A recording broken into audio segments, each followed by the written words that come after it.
अभी अलग हो जाइए, अभी उपराम हो जाइए। संसार के न प्राणी अपने काम के हैं और न पदार्थ ही अपने काम के। प्राणी पदार्थ ये मिले हैं, बीच में मिले हैं, पत्नी बीच में मिली है, बच्चे बीच में मिले हैं, पत्नी बीच में छूट जाएगा, पति छूट जाएगा और परिवार छूट जाएगा, संसार भी छूट जाएगा। अपने साथ क्या जाएगा? कुछ नहीं जाएगा अपने साथ में। संसार की माया संसार में ही रह जाएगी। अपने साथ में अपने जो अशुभ शुभ कर्म करेंगे वो साथ जाएंगे, अपनी कमाई अपने साथ में जाएगी, बाकी सब यही का यही रह जाएगा। तो हमें इसी जीवन की रहते रहते, अब जब से जागे तभी से सवेरा। सदगुरु कबीर साहब कहते आप भले 70 साल के हो गए कि 80 साल के हो गए, 80 साल का जीवन आपने जी लिया, आसार जिंदगी जी लिया। ना गुरु किया, ना गुरु भक्ति किया, ना सेवा किया, ना सत्संग किया, ना कुछ किया, कमाया खाया खिलाया पिलाया यही किया है। अगर आपने गुरु की भक्ति, गुरु की सेवा, संतों का सत्संग नहीं किया, इतना दिन आपका खान पान पैसा पैसा खाया पिया, खाने पीने का ज्ञान नहीं रहा, तो अभी तक जो हो गया सो हो गया। लेकिन अब 70 साल की उम्र में जागे, जब जागे तभी सवेरा। अब कबीर साहब का ज्ञान मिला है कि हमें क्या खाना चाहिए, क्या नहीं खाना चाहिए, क्या पीना चाहिए, क्या नहीं पीना चाहिए, इस मनुष्य जीवन में अब कैसे जीना चाहिए।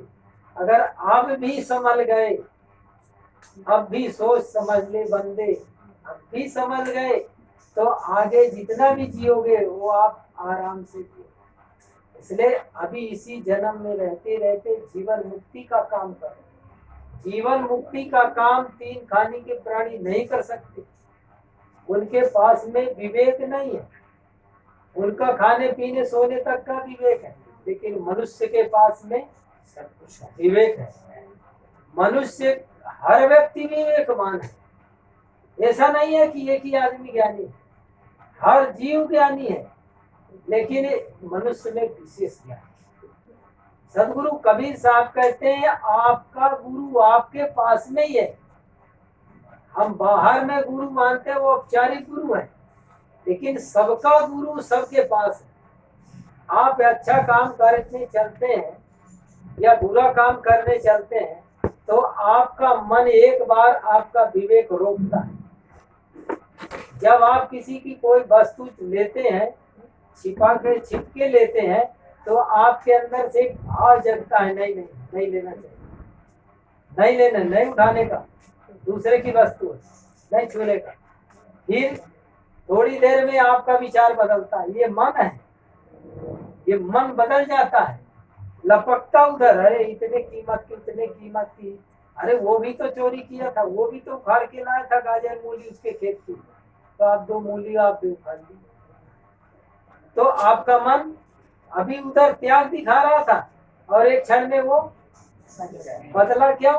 वो भी करता है, वो भी करता है, दूसरे के देखा देखी आपका मन भी डमाडोल हो जाता है। इसलिए मन को स्थिर करने के लिए, मन को मजबूत बनाने के लिए दृढ़ संकल्प, इच्छा शक्ति, हमारा मनोबल मजबूत होना चाहिए।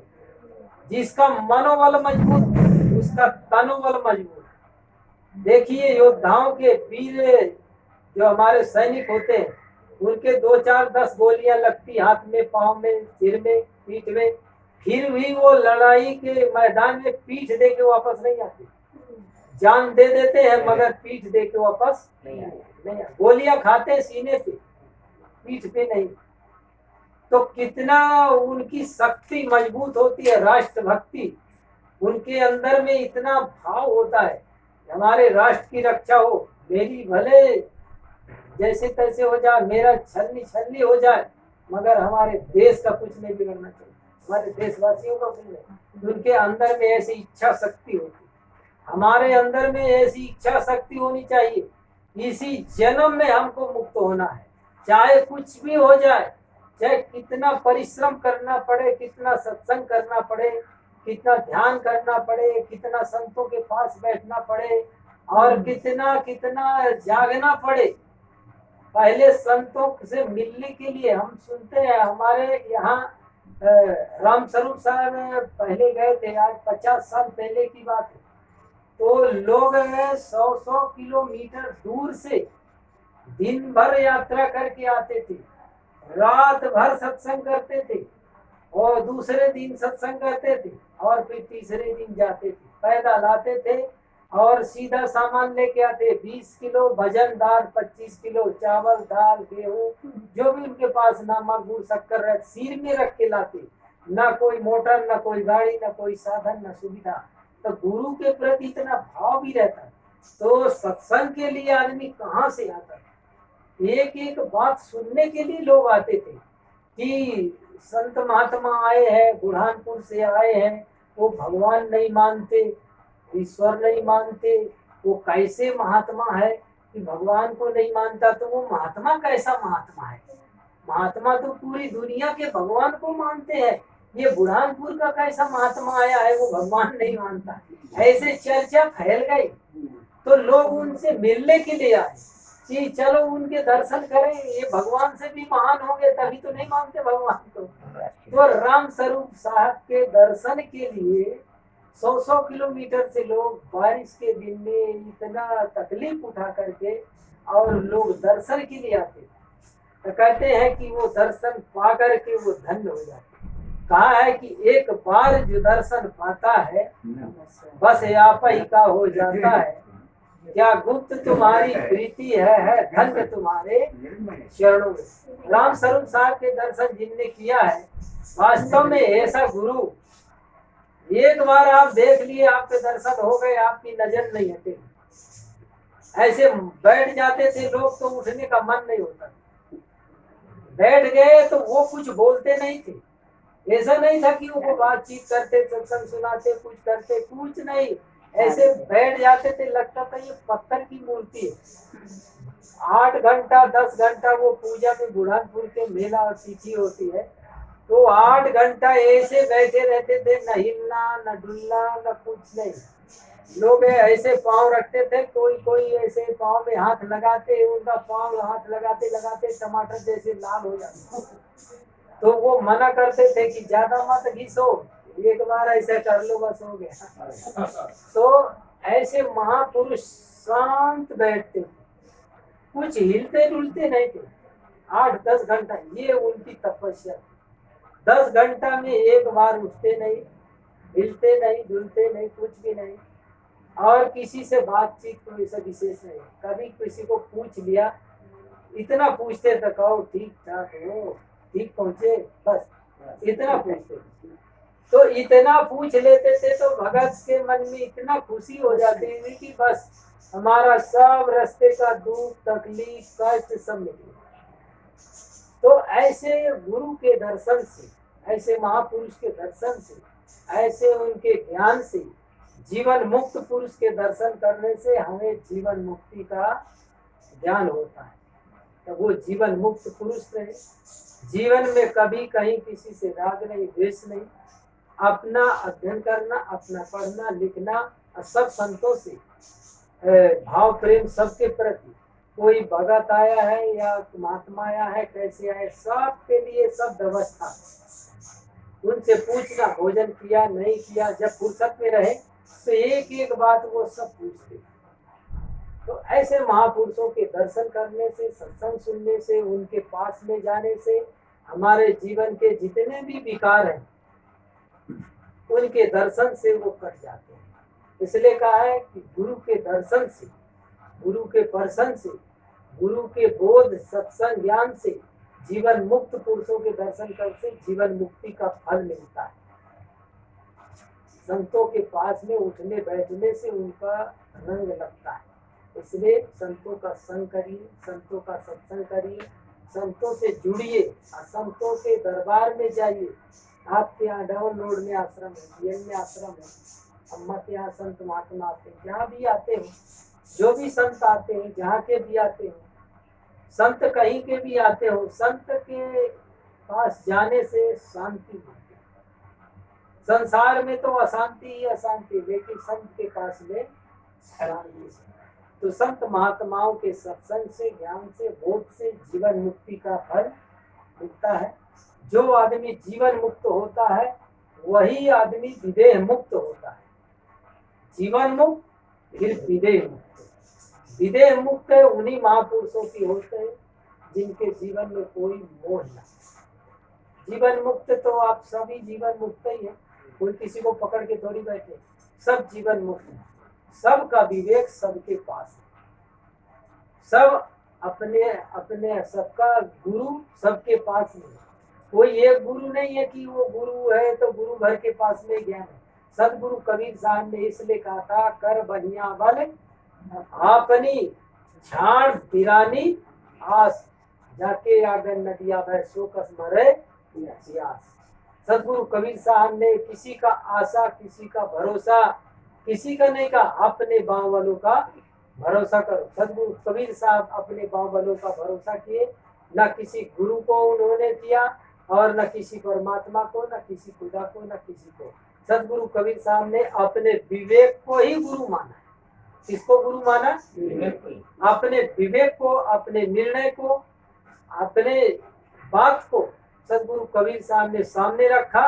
और तराजू के पलड़े में जैसे वजन रखते तो तराजू के माफिक अगर कांटा सिधाई में है तो समझो खरा, और इधर उधर गया तो खरा नहीं। तो सदगुरु कबीर साहब ने अपने विवेक को सामने रख करके, अपने निर्णय को सामने रख करके जनता के बीच में अपनी बात रखा। आज सदगुरु कबीर साहब की जो निर्णय की वाणी है, गुरुमुख वाणी है, आज जनता के बीच में, समाज के बीच में वो वाणी है। जिसको जीवन कल्याण का फल चाहिए, जीवन मुक्ति का फल चाहिए, तो वो सदगुरु कबीर साहब की वाणी को पढ़े, सदगुरु कबीर साहब के बीजक को पढ़े, और भी बहुत सारे ग्रंथ हैं उनको पढ़े। जीवन कल्याण करना है इसी जन्म में, इतना आप कल्याण का काम करिए कि जीवन रहते रहते आप जीवन मुक्ति खोजने न जाए, जीवन मुक्ति ही हो जाए। तो ऐसा सत्संग करिए तो आपके जीवन की जितनी भी बाधा है, जितने भी व्यथा है, वो सब इसी जन्म में मिट जाए और जीवन मुक्त हो जाए। आपका मोह का क्षय हो जाए, आप सबका मोक्ष हो जाए। बोलो सद्गुरुदेव की जय। ಕೊನೆಯದಾಗಿ ಸಾಹೇಬರು ಮುಂದುವರೆದು ಹೇಳಿದ್ರು, ಪ್ರಪಂಚದಲ್ಲಿ ಗುರುಗಳೆಲ್ಲರೂ ನಮ್ಮನ್ನ ಜನನ ಮರಣದಲ್ಲಿ ಬೀಳಿಸೋ ಗುರುಗಳೇ ಇದ್ದಾರೆ, ಬಂಧನದಲ್ಲಿ ಬೀಳಿಸೋ ಗುರುಗಳೇ ಇದ್ದಾರೆ. ಆದ್ರೆ ನಮ್ಗೆ ಮುಕ್ತಿ ಮಾರ್ಗನ ತೋರಿಸೋ ಗುರುಗಳಿಲ್ಲ. ಜೀವನ್ ಮುಕ್ತಿ ವಿಚಾರ ಹೇಳೋದು, ಮರಣ ಆದ್ಮೇಲೆ ಅಲ್ಲ ಮುಕ್ತಿ, ಜೀವಂತವಾಗಿರುವಲ್ಲೇ ಮುಕ್ತಿ ಸ್ಥಿತಿನ ಅನುಭವಿಸ್ಬೇಕು. ಅದು ಹೇಗೆ ಅನ್ನೋದು ಗುರುಗಳು ತಿಳಿಸ್ಕೊಡ್ತಾರೆ. ಅದು ಹೇಗೆ ಅಂತಂದ್ರೆ ರಾಗ ದ್ವೇಷ ಇವುಗಳನ್ನೆಲ್ಲ ಬಿಟ್ಟಂತವ್ರಾಗ್ಬೇಕು, ಅದನ್ನ ಗುರುಗಳು ತಿಳಿಸ್ಕೊಡ್ತಾರೆ. ಅದು ನೀವು ಜೀವನ್ ಮುಕ್ತಿ ಸ್ಥಿತಿ ಅಂದ್ರೆ ಜೀವನ ಇರೋವಾಗಲೇ ಮುಕ್ತಿ ಸ್ಥಿತಿನ ಅನುಭವಿಸಿ ಅಂತಾರೆ. ಮತ್ತು ಜಡಚೇತನ ವಿಚಾರ ಹೇಳಿದ್ರು. ಜಡಚೇತನ ಅಂದ್ರೆ ಕಬೀರ್ ಸಾಹೇಬ್ರ ಸಿದ್ಧಾಂತ ಚೇತನಾತ್ಮನ ವಿಚಾರನ ಸಾಕಷ್ಟು ಪ್ರತಿಪಾದನೆ ಮಾಡಿದ್ರೆ. ಇವೆರಡೂ ಅನಾದಿನೇ, ಜಡನೂ ಅನಾದಿನೇ, ಚೇತನನೂ ಅನಾದಿನೇ. ಜೀವನದಲ್ಲಿ ಮರಣ ಆದ್ಮೇಲೆ ಮುಕ್ತಿ ಅಲ್ಲ, ಜೀವನದಲ್ಲಿ ಜೀವಿಸವಾಗಿ ಮುಕ್ತಿ ಅಂತ ಹೇಳಿದ್ರು. ಮತ್ತೆ ಈ ಹೆಂಡತಿ, ಗಂಡ, ಮಕ್ಕಳು, ಪ್ರಾಣಿ, ಪದಾರ್ಥ ಇವುಗಳ ವಿಚಾರ ಹೇಳಿದ್ರು. ಇವು ಯಾವುದೂ ನಮ್ ಜೊತೆ ಬರೋದಿಲ್ಲ. ನಾವು ಮಾಡಿರ್ತಕ್ಕಂಥ ಅಶುಭ ಕರ್ಮಗಳು ನಮ್ ಜೊತೆ ಬರ್ತವೆ. ಮತ್ತೆ ಇಲ್ಲೊಂದು ವಿಚಾರ ಹೇಳಿದ್ರು, ಇಲ್ಲಿವರೆಗೂ ನೀವು ಸಂಸಾರದಲ್ಲಿದ್ರಿ, 60 ವರ್ಷನ ಇದ್ರಿ, ಇನ್ಮೇಲಾದ್ರೂ ಎಚ್ಚೆತ್ತುಕೊಳ್ಳಿ, ಸತ್ಸಂಗಕ್ಕೆ ಬನ್ನಿ, ಗುರು ಸೇವೆ ಮಾಡಿ, ನಿಮ್ಮ ಮುಂದಿನ ಜೀವನವನ್ನ ಸರಿಪಡಿಸಿಕೊಳ್ಳಿ. ಈಗಲೇನು ಕಾಲ ಮಿಂಚಿಲ್ಲ, 60 ವರ್ಷ ಆಗ್ಬಿಡೈತಪ್ಪ ಹೆಂಗೆ, ಏನಿಲ್ಲ, ಬರ್ಬೋದು. ಈಗಲೂ ಮುಕ್ತಿ ಸ್ಥಿತಿನ ನೀವು ಪಡಿಬೋದು. ಪ್ರಾಣಿಗಳು ಮಾಡೋಕ್ಕಾಗಲ್ಲ, ಪ್ರಾಣಿಗಳಿಗೂ ಇದೆ ಒಂದು ಅರಿವಿನ ಶಕ್ತಿ ಇದೆ. ಆದರೆ ಮನುಷ್ಯನಿಗೆ ವಿಶೇಷ ಶಕ್ತಿ ಇದೆ, ಒಳ್ಳೆಯದನ್ನ ಕೆಟ್ಟದನ್ನ ವಿಚಾರ ಮಾಡೋ ಶಕ್ತಿ, ಸತ್ಯ ಅಸತ್ಯನ ವಿಚಾರ ಮಾಡೋ ಶಕ್ತಿ, ಅದನ್ನೇ ವಿವೇಕ ಅಂತ ಹೇಳ್ತಾರೆ. ಆ ಮನಸ್ಸು ನನ್ನ ವಿವೇಕದ ಕಡೆ ತಿರುಗಿಸ್ಕೊಳ್ಳಿ, ಜ್ಞಾನದ ಕಡೆ ತಿರುಗಿಸ್ಕೊಳ್ಳಿ, ಬದಲಾವಣೆ ಮಾಡ್ಕೊಳ್ಬೋದು ಅನ್ನೋ ಒಂದು ಹೇಳಿದ್ರು. ಆದ್ರೆ ನಿಮ್ಮ ಒಂದು ದೃಢವಾದ ಸಂಕಲ್ಪ ಬೇಕು. ದೃಢವಾದ ಸಂಕಲ್ಪ ಸ್ಥಿರವಾಗಿರ್ಬೇಕು. ನಾನು ಮುಕ್ತನಾಗ್ಬೇಕು ಅನ್ನೋ ಒಂದು ಸಂಕಲ್ಪದಿಂದ ಗುರುವಿನ ಆಶ್ರಯಿಸ್ಬೇಕು ಇದೇ ಜನ್ಮದಲ್ಲಿ. ಯಾವ ರೀತಿ ಅಂದ್ರೆ ನಿಮ್ಮ ಮನಸ್ಸು ಮನೋಬಲ ಮಜಬೂತ ಆಗಿರ್ಬೇಕು, ತನುಬಲ ಮಜಬೂತ ಆಗಿರ್ಬೇಕು. ಅದು ಗುರು ಸೇವೆ ಗುರು ಭಕ್ತಿಯಲ್ಲಿ ಸಿಗುತ್ತೆ. ಒಂದು ಸೈನಿಕನ ಉದಾಹರಣೆ ಕೊಟ್ಟರು. ಒಂದೆರಡು ಗುಂಡೆ ಇಟ್ಬಿದ್ರು ನಾವು ಹಿಂದೆ ಬರಲ್ಲ, ವಾಪಸ್ಸು ನನ್ನ ರಾಷ್ಟ್ರ ರಕ್ಷಣೆ ಮಾಡ್ಬೇಕು ಅಂತೇಳಿ ಮುಂದೆ ಹೋಗ್ತೇನೆ. ಆ ರೀತಿ ದೃಢ ಸಂಕಲ್ಪ ಇರಬೇಕು, ಹಿಂದೆ ಬರಲ್ಲ ಅವನು. ಆ ರೀತಿ ದೃಢ ಸಂಕಲ್ಪ ನೀವು ಸಹ ಮುಕ್ತನಾಗ್ಬೇಕು ಅನ್ನೋ ಒಂದು ದೃಢ ಸಂಕಲ್ಪದಿಂದ ಮುಂದುವರಿಗಿ. ಸಂತರನ್ನು ಭೇಟಿ ಮಾಡಿ. ರಾಮಸ್ವರೂಪ್ ಸಾಹೇಬರು ಉದಾಹರಣೆ ಕೊಟ್ಟರು. ದೊಡ್ಡ ಮಹಾತ್ಮರು ಅವ್ರನ್ನ ದರ್ಶನ ಮಾಡೋದಕ್ಕೆ 100 ಕಿಲೋಮೀಟರ್ ಕಾಲ್ನಡಿಗೆಯಿಂದ ಧಾನ್ಯಗಳನ್ನ ಹೊತ್ಕೊಂಡ್ ಬಂದು ಸತ್ಸಂಗ ಮಾಡೋರು, ರಾತ್ರಿ ಹಗಲು ಸತ್ಸಂಗ ಮಾಡೋರು. ಕೆಲವರು ಹೇಳ್ತಾರೆ ಬುರಾನ್ಪುರದ ಸಂತರು ಮಹಾತ್ಮರು ದೇವಿ ದೇವತಾದಿಗಳನ್ನ ಒಪ್ಪೋದಿಲ್ಲ ಅಂತೇಳಿ. ಇದ್ರ ಬಗ್ಗೆ ಚರ್ಚೆ ಮಾಡಕ್ಕೆ ಹಲವಾರು ಜನ ಬರೋರು. ಚರ್ಚೆ ಮಾಡ್ಬಿಟ್ಟು ಆ ಒಂದು ನಿರ್ಣಯ, ಒಂದು ಕಬೀರ್ ಸಾಹೇಬರ ನಿರ್ಣಯ ಪದವನ್ನ ತಿಳಿದು ನಂತರ ಅವರು ಸಹ ಆ ಒಂದು ಗುರುಗಳು ಸೇವೆಯಲ್ಲಿ ಭಾಗಿಯಾಗಿದ್ರು. ಅಂತ ಮಹಾತ್ಮರ ದರ್ಶನ ಒಂದು ಬಾರಿ ಮಾಡಿದ್ರೆ ಸಾಕು. ನಾವು ಒಂದೊಂದು ಬಾರಿ ಮಾಡಿದ್ವಿ ಸಾಹೇಬ್. ಆಮೇಲೆ ಇಲ್ಲ, ಇಲ್ಲಿಗೆ ಬಂದಿದ್ರು, ಬೆಂಗಳೂರಿಗೆ ಬಂದಿದ್ರು ಅವರು. ಅಮ್ಮ ಅವ್ರಿಗೆ ಮಾಡಿದ್ವಿ. ಕರೆಕ್ಟ್ ಅವ್ರು ಹೇಳ್ದಂಗೆ ಅವ್ರು ನೋಡಿದ್ರೆ ತಕ್ಷಣ ನಮ್ಗೆ ಮನಸ್ಸು ಅಷ್ಟು ಶಾಂತಿ ಬರುತ್ತೆ. ನೋಡ್ತಾ ಇದ್ರೆ 8ರಿಂದ 10 ಗಂಟೆ ಕಾಲ ಒಂದೇ ಕಡೆ ಕೂತ್ಕೊಂಡು ಅಲ್ಲಾಡ್ತಾ ಇಲ್ಲ. ಅಷ್ಟು ಮಹಾನ್ ಪುರುಷರು, ಅಷ್ಟು ಶಾಂತ ಪುರುಷರವರು ಆ ರೀತಿ ತಪಸ್ ಮಾಡಿದ್ರು. ಭಕ್ತರ ಮನಸ್ಸನ್ನ ಸೆಳೆಯ ಒಂದು ಆಕರ್ಷಣ ಶಕ್ತಿ ಇತ್ತು ಅವರ ತಪಸ್ಸಿನಲ್ಲಿ, ಅವರ ಒಂದು ಇದರಲ್ಲಿ. ಅವರು ಎಲ್ಲರನ್ನು ಸಮಾನ ದೃಷ್ಟಿಯಿಂದ ಒಂದೆರಡು ಮಾತುಗಳು ಭಕ್ತರು ಬಂದ್ರೆ ಅತಿ ಹೆಚ್ಚಾಗಿ ಏನು ಮಾತಾಡ್ತಾ ಇಲ್ಲ. ಅಂತವರ ದರ್ಶನ ಮಾಡಿದ್ರೆ ನಾವು ಮುಕ್ತರಾಗದಂಗೆನೆ, ಮತ್ತು ಅವರ ತಿಳಿದಂತ ಮಾರ್ಗದಲ್ಲಿ ಸಾಧನೆಯಲ್ಲಿ ನಡೆದ್ರೆ ನಾವು ಮುಕ್ತರಾಗ್ತೀವಿ. ನೀವು ಸದ್ಗುರು ಕಬೀರ್ ಸಾಹೇಬರು ಬೇರೆಯವ್ರ ಮೇಲೆ ಡಿಪೆಂಡ್ ಆಗಿಲ್ಲ, ಅಂದ್ರೆ ಅವಲಂಬಿಸಿರ್ಲಿಲ್ಲ ಯಾವುದೋ ಒಂದು ದೇವಿ ದೇವತಾದಿಗಳ ಮೇಲೆ. ಅವರ ಜ್ಞಾನದ ಮೇಲೆ, ವಿವೇಕ ಅನ್ನೋ ಜ್ಞಾನದ ಮೇಲೆ ಅವರು ಅವಲಂಬಿಸಿದ್ರು. ಅವರ ಒಂದು ಭರವಸೆ ಮೇಲೆ ಅವಲಂಬಿಸಿದ್ರು. ಅವರ ಮಾತುಗಳ ಮೇಲೆ ಅವಲಂಬಿಸಿದ್ರು. ಯಾಕೆ ಕಾರಣ ಅಂತಂದ್ರೆ ಎಲ್ಲವನ್ನು ಪರೀಕ್ಷೆ ಮಾಡ್ತಾ ಇದ್ರು. ಎಲ್ಲದರಲ್ಲಿ ಟೊಳ್ಳು ಸಾರ ಅಸಾರ ಎಲ್ಲ ಹುಡುಕವ್ರು. ಅದ್ರಲ್ಲೇನ್ ಸಾರ ಇದೆ, ಇದ್ರಲ್ಲೇನ್ ಸಾರ ಇದೆ, ಅದು ಹುಡುಕಿ ಅವರು ವಿಚಾರ ಮಾಡಿ, ಅದೇ ಪರ್ಕಾವಣೆ ಪಾರಕ್ ಅಂತ, ಅದೇ ಪಾರಕ್ ಸಿದ್ಧಾಂತ. ಅದೇ ರೀತಿಯಾಗಿ ಆ ಗ್ರಂಥಗಳನ್ನೆಲ್ಲ ಬರೆದಿದ್ದಾರೆ. ನೀವು ಸಹ ಅದನ್ನ ತಿಳ್ಕೊಳ್ಬಹುದು ಅಂತೇಳಿ ಹೇಳ್ತಾ ಮುಕ್ತಾಯ ಮಾಡಿದ್ದಾರೆ. बोलो सद्गुरु देव को जय, सद्गुरु कबीर साहेब को जय, सद्गुरु श्री हनुमान दास साहेब को जय, सद्गुरु श्री गुरु ज्ञान साहेब को जय, सर्व संत महंत को जय।